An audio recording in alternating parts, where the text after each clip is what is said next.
Hallelujah hallelujah hallelujah hallelujah hallelujah hallelujah hallelujah hallelujah hallelujah hallelujah hallelujah hallelujah. सृष्टिकर्ता पिता, तेरा धन्यवाद करता हूँ पिता, आज का ये सुंदर समय पिताजी आपने दिया है। तेरा धन्यवाद करता हूँ पिताजी, तूने हमें ये समय प्रभु जी अपनी हुजूरी में आने के लिए दिया है। हम तेरा धन्यवाद करते हैं प्रभु जी। आगे के सारे समय को प्रभु जी आपके हाथों में देते हैं प्रभु जी। आप हमें लीड और गाइड करें, आप अपने पवित्र आत्मा के द्वारा हमसे बात करें, अपने वचन के द्वारा प्रभु जी आप हमसे बात करें। मैं अपने आप को आपके हाथों में देता हूँ। पवित्र आत्मा जी मुझे लीड करें, मेरी सहायता करें और मुझे गाइड करें। यस पवित्र आत्मा जी, धन्यवाद करता हूँ पवित्र आत्मा जी। आज का दिन प्रभु जी आपने हमें दिखाया है ताकि हम आपकी आराधना और वर्शिप करने पाए प्रभु जी। मैं आपका धन्यवाद करता हूँ पिता। Hallelujah hallelujah. यस प्रभु जी, सर्वशक्तिमान पिता, तू महान है, तू परमेश्वर है, तू राजाओं का राजा है। तू हर एक बीमारी को चंगा करने वाला है, तू हर एक समस्या को दूर करने वाला है, तू हमारे जीवन के सारे बंद रास्तों को खोलने वाला है। यस पिता, धन्यवाद करते हैं। आपने हमें हमारी हर समय सहायता की है, आपने हमारी हर समय मदद की है। इसलिए पिताजी, इसलिए पवित्र आत्मा जी हम आपका धन्यवाद करता हूँ। आज का दिन पवित्र आत्मा जी आपके हाथों में देता हूँ। आप मुझे लीड करें, मुझे गाइड करें। जो भी होने पाए पिताजी वो आपकी इच्छा से होने पाए। यस, जो भी होने पाए वो पवित्र आत्मा जी आपकी इच्छा से होने पाए, आपकी हुजूरी में होने पाए। जो भी हो आगे का समय वो आपके हाथों में है और हमें अपनी पवित्रताई में आने के लिए आप हमें सहायता करें। हम आपके जैसे पवित्र हो जाएं, ऐसी हम आपसे प्रार्थना करते हैं।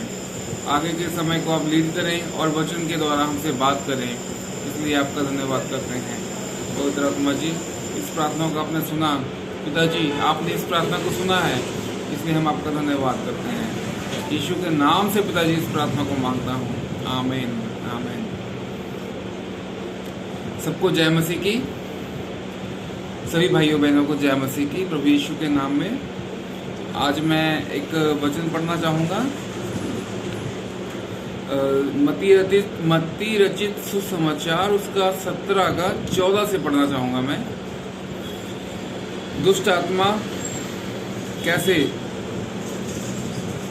आत्मा कैसे किसी व्यक्ति के अंदर से निकलती है, या फिर इसको हम दूसरे शब्दों में कह लें, दुष्ट आत्मा किसी व्यक्ति के अंदर से कैसे निकलती है और कैसे नहीं निकलती है।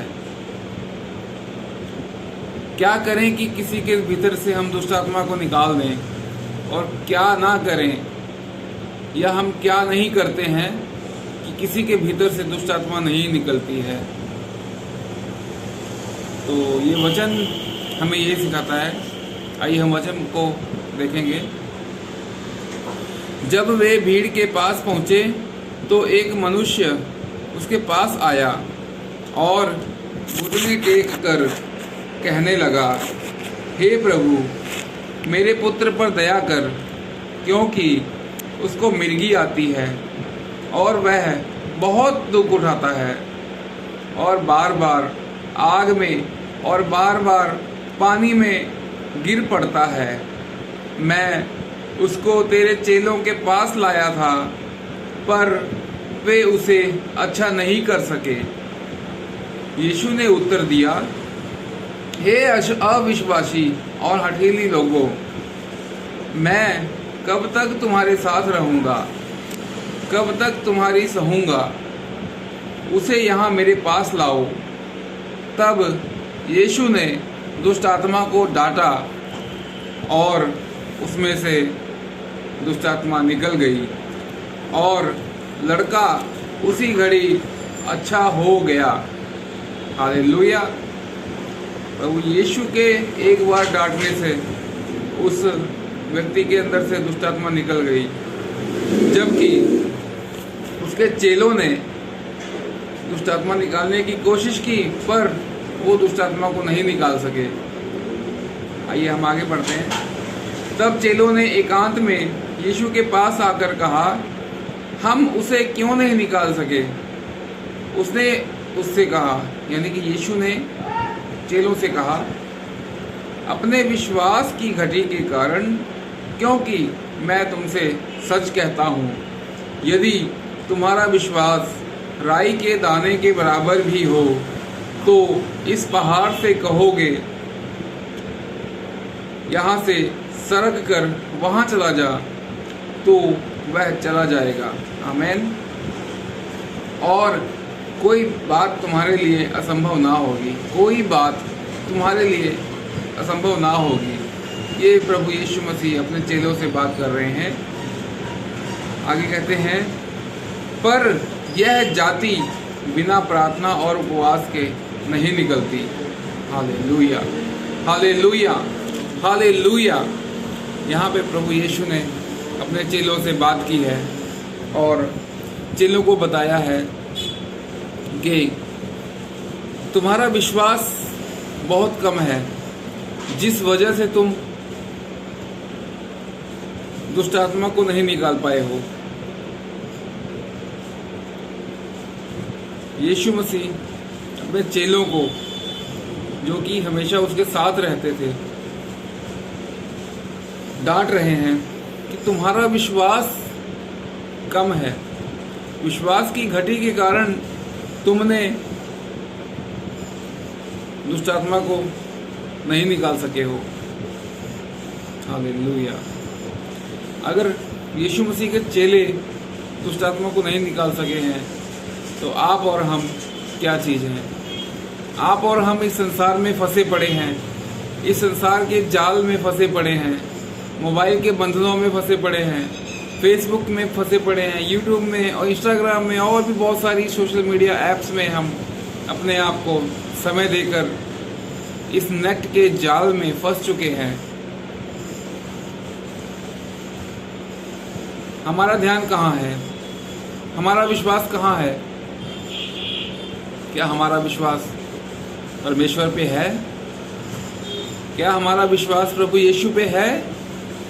क्या हमारा विश्वास है कि हम प्रार्थना करने से, हमारे प्रार्थना करने से किसी बीमार की बीमारी दूर हो जाएगी? क्या हमारा विश्वास है कि किसी कोढ़ी का कोढ़ ठीक करने के लिए हम प्रार्थना करें तो उसका कोढ़ ठीक हो जाएगा? क्या हमें विश्वास है? क्या हमें विश्वास है कि किसी के पेट की बीमारी कई सालों से चल रही है और वो कई डॉक्टर बदल चुका है, 10, 20, 30, 40, लेकिन कहीं से उसको पेट की समस्या का हल नहीं हुआ? क्या आपका विश्वास है कि आप प्रार्थना करेंगे तो उसके पेट की जो बीमारी है या उसकी छाती की जो बीमारी है वो आपकी प्रार्थना के बाद चंगा हो जाएगा और ठीक हो जाएगा? और दोबारा से टेस्ट करवाएगा तो उसका टेस्ट नॉर्मल आएगा, उसकी रिपोर्ट नॉर्मल आएगी। है हमें विश्वास? नहीं है। कहाँ पे हैं हम? कहाँ रह रहे हैं हम? संसार में है, संसार पे हमारा विश्वास है। हमारा विश्वास ये है कि हम ड्यूटी नहीं जाएंगे, हम काम पे नहीं जाएंगे तो हमें पैसा नहीं मिलेगा, और हम क्या खाएंगे, क्या पहनेंगे, क्या बचाएंगे, क्या बच्चों को लाएंगे। हमारा विश्वास यहाँ तक ही सीमित है। पर नहीं, प्रभु यीशु ने यहाँ पे अपने चेलों को डांटा। तो प्रभु यीशु मसीह ने अपने चेलों को कहा, विश्वास की घटी के कारण। हमारा कितना विश्वास है? प्रभु यीशु पे कितना विश्वास है हमारा? हमारा विश्वास यही है कि हम जब कभी परीक्षा में पढ़ेंगे तो हम प्रार्थना कर लेंगे और प्रभु यीशु हमें चंगा कर देंगे। हमारा विश्वास यही है? बस इतना ही है। जब हम परीक्षा में पढ़ेंगे तब प्रभु यीशु से प्रार्थना करेंगे और प्रभु यीशु हमें चंगा कर देंगे। ये हमारा विश्वास है। प्रभु यीशु ने क्या कहा? तुम परीक्षा में ना पड़ो, इसलिए प्रार्थना करते रहो। वचन में आपने पढ़ा होगा, तुम मेरे साथ एक घड़ी ना जाग सके, प्रार्थना करते रहो ताकि तुम परीक्षा में ना पड़ो। प्रार्थना करते रहो ताकि तुम परीक्षा में ना पड़ो। हालेलुया। यहाँ भी इस वचन में भी प्रभु यीशु ने ऐसे ही कुछ कहा कि विश्वास की घटी के कारण तुम दुष्ट आत्मा को नहीं निकाल सके, उस बच्चे की दुष्ट आत्मा को नहीं निकाल सके। तो क्यों ना हम अपने विश्वास को थोड़ा सा मजबूत करें और बढ़ाएं। आगे प्रभु यीशु ने लिखा है, तुम्हारा विश्वास राई के दाने के बराबर भी हो। राई के दाने के बराबर। राई का दाना क्या होता है? सरसों का दाना, छोटा सा बिल्कुल दाना होता है। मिट्टी का दाना देखा होगा किसी ने, बिल्कुल मिट्टी होती है, एक मिट्टी हम दाना समझ लेते हैं। अगर उतना सा भी हमारा विश्वास होता है तो प्रभु यीशु मसीह कहते हैं कि पहाड़ से भी कहोगे कि तू यहाँ से सरक करके वहाँ चला जा, तो वो चला जाएगा। अगर हमारा विश्वास थोड़ा सा भी राई के दाने के बराबर भी होगा तो जो पहाड़ है वो भी हमारी आज्ञाओं को मानेगा, क्योंकि उसको भी पता है कि हम जीवित पिता परमेश्वर यीशु मसीह के बड़े भाई, छोटे भाई हैं। बड़े भाई यीशु मसीह के हम छोटे भाई हैं और जीवित पिता के पुत्र हैं। हमारे विश्वास को इस संसार की बहुत सारी दुष्ट आत्माओं ने अपने कंट्रोल में लिया हुआ है, जिस वजह से हम प्रभु यीशु में बढ़ नहीं पाए और पवित्र आत्मा को समझ नहीं पाए और पिता को भी जान नहीं पाए। प्रभु यीशु ने कहा कि जिसने मुझे जान लिया उसने पिता को जान लिया। मैं और पिता एक हैं। जिसने मुझे देख लिया उसने पिता को देख लिया। पिता मतलब परमेश्वर। यीशु मसीह परमेश्वर का पुत्र है। परमेश्वर का पुत्र परमेश्वर ही हुआ और परमेश्वर का बेटा परमेश्वर ही हुआ। तो यहाँ पे परमेश्वर का पुत्र यीशु मसीह हमें कहता है कि बिना प्रार्थना और उपवास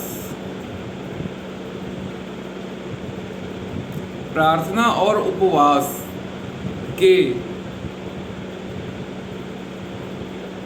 हम उस राई के दाने के बराबर भी विश्वास नहीं कर सकते हैं।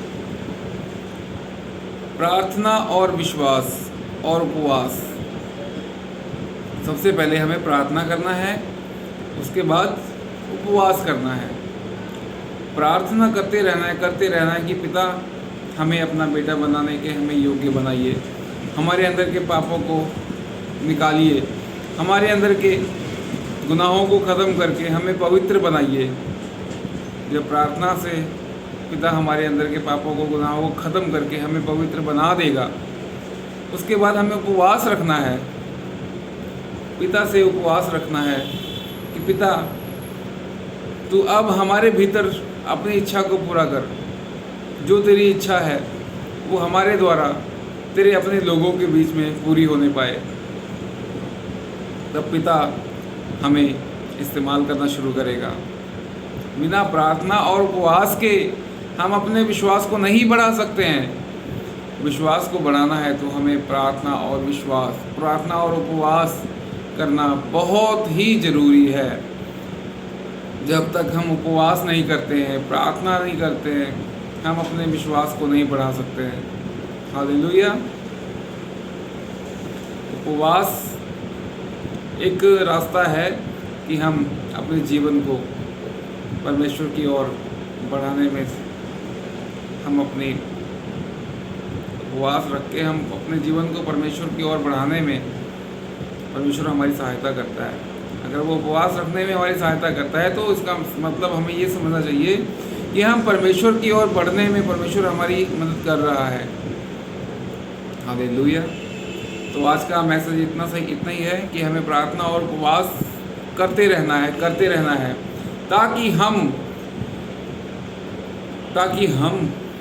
उपवास और प्रार्थना से अपने विश्वास को और मजबूत कर सकें और प्रभु यीशु के वचनों की ओर और उसकी गहराइयों की ओर हम बढ़ते जाएं। तो इतना सा मैसेज आज मैंने आप सबके लिए तैयार किया था कि प्रभु यीशु के राज्य के लिए, पिता के राज्य के लिए प्रार्थना और उपवास बहुत ज़रूरी है। प्रार्थना करते रहो और उपवास भी करते रहो ताकि हम पिता के द्वारा यूज़ किए जा सके। बहुत सारी रूहें जो हैं यहाँ पे संसार में भटक रही हैं, जो हमारे परमेश्वर पिता को नहीं जानती हैं। वो सब रूहें पिता को जानने के लिए बेताब हैं, उत्सुक हैं। तो पिता ने हमें संसार से अलग किया है, उन रूहों से अलग किया है कि हम परमेश्वर के राज्य को स्थापित करने के लिए तैयार हो सके। और जब तक हम तैयार नहीं होंगे तो परमेश्वर का राज्य हमारे द्वारा कैसे आ पाएगा। हमें जल्दी से जल्दी तैयार होना है, क्योंकि वो घड़ी आ चुकी है, वो अंतिम समय आ चुका है जब प्रभु यीशु मसीह इस जगत में दोबारा से आएंगे और आने वाले हैं। हालेलुया। हमें अपने विश्वास को मजबूत बनाना है ताकि हम पिता के कामों को और गहराइयों से और बढ़ते तौर पे हम कर सकें और ज़्यादा कर सकें। ये दुनिया चमत्कारों की भूखी और प्यासी है। जब हम चमत्कार करते हैं, यीशु के नाम पे चमत्कार होते हैं, जब हम चमत्कार करते हैं तो लोग, संसार के लोग हमें देखते हैं और परमेश्वर पर विश्वास उनका बढ़ता है कि वाकई में ये जीवित परमेश्वर पिता का पुत्र है। और वो यीशु को कबूल करते हैं और यीशु पे विश्वास करते हैं और पिता को जानते हैं। पिता की इच्छा यही है कि पिता के बच्चे अपने बाप को जान जाएं। हालेलुया। आइए हम प्रार्थना करते हैं। सृष्टिकर्ता पिता, तेरा धन्यवाद करता हूँ कि तूने अपने इस वचन के द्वारा हमसे बात किया है ताकि हम पिता तेरे राज्य को स्थापित कर सकें। हमारे विश्वास को आप बढ़ा दें और हमारी प्रार्थनाओं को बढ़ा दें और हमारे उपवास को भी बढ़ा दें। ऐसे हम आपसे प्रार्थना करते हैं। हम आपसे पिताजी मदद और सहायता मांगते हैं। हम आपसे आशीष मांगते हैं, आपकी बरकतों को मांगते हैं ताकि हम प्रार्थनाओं में बढ़ सकें और उपवास में बढ़ सकें। पिता, हम प्रार्थना करते हैं कि हमें आप प्रार्थना करने में और उपवास करने में सहायता करें। इस वचन के द्वारा आपने हमसे बात की, इसलिए धन्यवाद करता हूँ। इस प्रार्थना को आपके नाम आपने प्रभु से हमें दिया है। इस प्रार्थना को अपने उद्धारकर्ता यीशु के नाम में मांगता हूँ। आमीन, आमीन। सबको जय मसीह की। अगले वीडियो में फिर मिलेंगे। सबको प्रभु यीशु के नाम में जय मसीह की।